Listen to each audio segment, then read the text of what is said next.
Assalamualaikum warahmatullahi wabarakatuh. Di sini saya akan menjelaskan tentang monograf. Pengertian monograf. Buku monograf merupakan tulisan ilmiah dalam bentuk buku yang substansi pembahasannya hanya pada satu topik dalam satu bidang ilmu kompetensi penulis, yaitu adanya rumusan masalah yang mengandung nilai kebaharuan, metodologi pemecahan masalah, dukungan data atau teori mutakhir yang lengkap, jelas serta simpulan dan daftar pustaka. Pada dasarnya, buku monograf seperti laporan penelitian, terlebih hasil penelitian yang belum dipublikasikan di jurnal. Jika sudah dipublikasikan, maka artikel jurnal tersebut yang dijadikan bahan atau referensi dalam menulis monograf. Selanjutnya adalah susunan monograf. Yang pertama ada judul monograf, pendahuluan, rumusan masalah, tujuan penelitian, metodologi, teori mutakhir, pembahasan, simpulan, dan daftar pustaka. Yang selanjutnya ada struktur konten. Dalam menulis buku monograf tidak ada ketentuan jumlah bab, namun setidaknya harus memenuhi unsur-unsur. Yang pertama adalah latar belakang, yang kedua adalah rumusan masalah, yang ketiga adalah tujuan, yang keempat adalah tinjauan pustaka, hasil dan pembahasan, dan daftar pustaka. Yang selanjutnya adalah pengantar. Seperti pada umumnya sebuah buku, dalam menulis buku monograf juga bisa diberikan pengantar tulisan. Perlu dibedakan antara pengantar dari penulis dan pengantar dari orang lain terhadap tulisan kita. Pengantar dari penulis disebut dengan prakata atau preface. Adapun kata pengantar adalah tulisan pengantar dari orang lain terhadap tulisan penulis atau foreword. Yang selanjutnya adalah pendahuluan.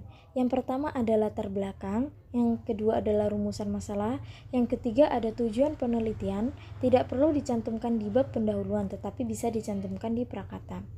Dalam buku monograf, bab paling banyak dibaca oleh reviewer adalah pendahuluan. Maka usahakan sebaik mungkin menulis di bagian pendahuluan, bukan karena bab lain tidak penting, namun ibaratnya pendahuluan adalah penampilan pertama yang sangat menentukan penilaian berikutnya. Yang selanjutnya adalah tinjauan pustaka. Nah, dalam menulis buku monograf ini tidak seperti menulis jurnal di mana harus menghindari untuk terlalu percaya diri mengutip tulisan atau artikel sendiri. Justru sebaliknya, untuk tulisan buku monograf ini sebaiknya mengutip semua tulisan atau paper milik sendiri. Salah satu yang membedakan antara tulisan pada jurnal dan monograf. Pada penulisan tinjauan pustaka bisa langsung pada topiknya, tetapi tidak diuraikan semua dalam bab tinjauan pustaka. Monograf akan menjadi rujukan ilmiah untuk penelitian, maka dilarang keras mengutip dari sumber terpercaya, biasanya blog, Wikipedia maupun sumber yang kurang terpercaya. Yang selanjutnya adalah metodologi. Saat menulis buku monograf, metodologi tidak perlu dicantumkan di monograf, tetapi bisa dimasukkan secara implisit di tinjauan pustaka atau pembahasan. Yang selanjutnya adalah hasil dan pembahasan. Hasil dan diskusi pembahasan dituliskan satu paket. Pembahasan harus menyertakan setidaknya 70% dari pustaka yang diacu. Kalau kurang atau bahkan tidak sama sekali mengandung dari daftar pustaka, maka akan mengurangi penilaian. Dalam pembahasan juga perlu disertakan gambar. Gambar sebaiknya tidak terlalu kecil, bisa 1 halaman, kalau itu buku, atau paling tidak setengah halaman. Yang selanjutnya ada daftar pustaka. Dalam menulis buku monograf yang bagus, sebaiknya ada daftar pustaka di tiap bab. Selain untuk memperkuat bahasan, dengan menulis daftar pustaka di tiap bab juga bisa dibuat penambahan halaman. Usahakan daftar pustaka dari sumber primer atau jurnal, bukan dari buku. Yang selanjutnya adalah karakteristik buku monograf. Yang pertama adalah merupakan hasil penelitian. Karakteristik yang pertama dari buku monograf adalah ditulis berdasarkan hasil sebuah riset atau penelitian, sehingga termasuk ke dalam jenis karya ilmiah, yang bisa juga disebut sebagai salah satu buku hasil penelitian.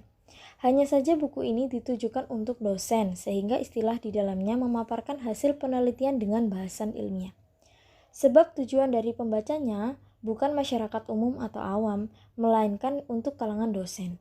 Ketika menyusun buku monograf, maka wajib memiliki data dari hasil sebuah penelitian, sehingga isinya bisa sesuai dengan standar atau karakteristik khas dari buku monograf itu sendiri. Yang kedua adalah digunakan oleh dosen.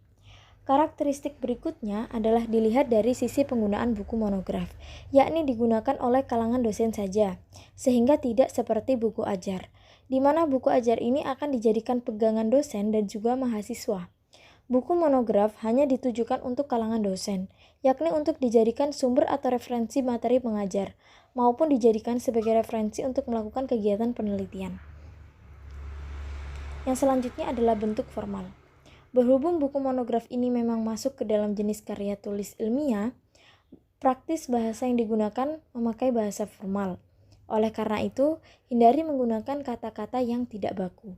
Selalu menjadikan ejaan sesuai EYD atau mempergunakan bahasa baku saat menyusunnya, sehingga setiap dosen yang membaca sekaligus memanfaatkan isinya, bisa memahami isi di dalamnya dengan sangat mudah tanpa risiko terjadi kesalahpahaman.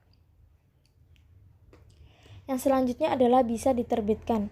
Nah, meskipun buku monograf memiliki target spesifik, yakni kalangan dosen, namun buku monograf termasuk jenis karya tulis ilmiah yang bisa dipublikasikan, yakni dengan jalan diterbitkan.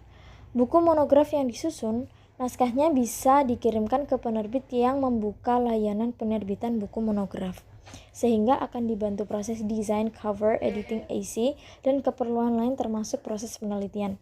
Nah, menariknya lagi, publikasi terhadap buku monograf bisa mendapatkan ISBN yang merupakan nomor induk khusus pada terbitan sebuah buku, sehingga bisa dipublikasikan atau dipasarkan secara luas, misalnya di seluruh Indonesia, sekaligus menjamin isinya memiliki kualitas yang baik dan kredibel. Nah, yang kelima adalah fokus pada satu bidang ilmu. Buku monograf bukanlah buku pegangan dosen yang berisi beberapa bidang ilmu. Di sini fokus mengulas atau membahas satu cabang ilmu saja, sehingga satu buku monograf hanya ditujukan untuk dosen di bidang ilmu tertentu. Jika isinya memaparkan hasil penelitian di bidang matematika, maka dosen yang mengampu mata kuliah matematika adalah yang cocok memilikinya, sebab memang fokus di satu bidang ilmu saja. Yang selanjutnya adalah bisa dijadikan rujukan. Nah, mengingat buku monograf merupakan karya tulis ilmiah yang didasarkan pada hasil penelitian, maka isinya tentu saja kredibel dan bisa dibuktikan lewat pengujian dengan teknik tertentu. Karakter ini kemudian membuat buku monograf bisa dijadikan sebagai rujukan saat menyusun karya ilmiah lain, misalnya tesis, disertasi, maupun jurnal dan artikel ilmiah jenis lainnya. Menulis buku monograf pada dasarnya mudah, selama paham apa saja yang perlu dicantumkan di dalamnya. Jadi tidak ada salahnya mencoba produktif menyusun buku monograf. Apalagi nilai KUM yang diberikan berkisar antara 20-25. Angka KUM ini tentu terbilang besar dan bisa mendorong kenaikan jabatan akademik. Nah, syarat publikasi monograf. Syarat publikasi monograf harus diterbitkan dan disebarkan. Penerbitan monograf harus diterbitkan di penerbit yang memiliki ISBN. Solusi yang tepat mencari penerbit yang ber-ISBN ada di penerbit Wedina. Selain ber-ISBN, buku juga akan dibantu dipasarkan. Tidak hanya itu, penulis akan memperoleh sertifikat penulis buku.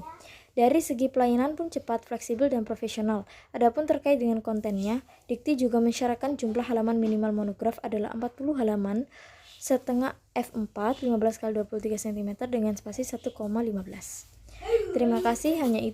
Terima kasih, mungkin itu saja yang bisa saya sampaikan, kurang lebihnya mohon maaf, dan wassalamualaikum warahmatullahi wabarakatuh.